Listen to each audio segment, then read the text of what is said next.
never had to go through the brutal murder of one of his players, but getting this team back together and playing with heavy hearts after the loss of Sean Taylor, he deserves a lot of credit for not letting this team quit. That one's knocked out of the hands of Collins and recovered by Spears.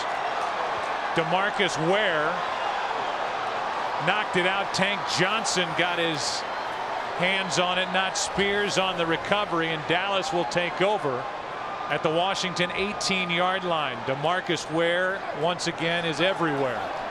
Well, Demarcus Ware just goes right through Chris Samuels and is able to come in on the backside there of Todd Collins. And you know, that was one of those plays to where it was a 7-step drop. They're trying to get a big play down the field, and because of the pressure on the outside by Demarcus Ware, you see him there go right through Chris Samuels.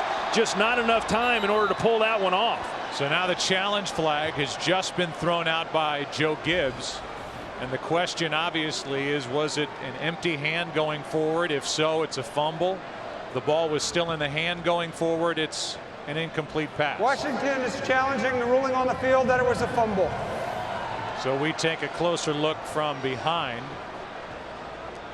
Yeah, and that's what I thought. I thought the ball came out before the hand was going forward. I mean, that's the empty hand that you referred to, Joe.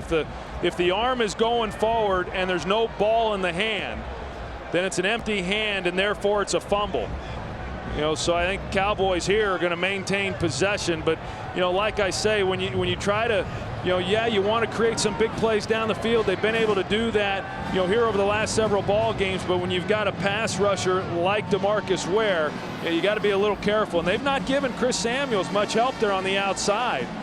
You know, whenever they have dropped back and passed, and you know, we saw Chris Samuels do a pretty good job, but that time Demarcus Ware got the better of him.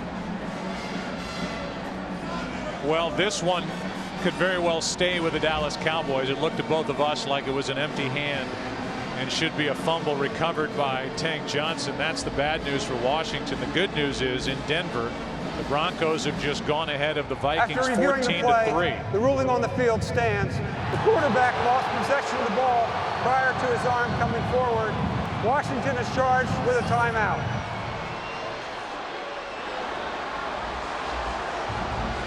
So Dallas does keep the football, and they take over at the 18-yard line of the Redskins. But as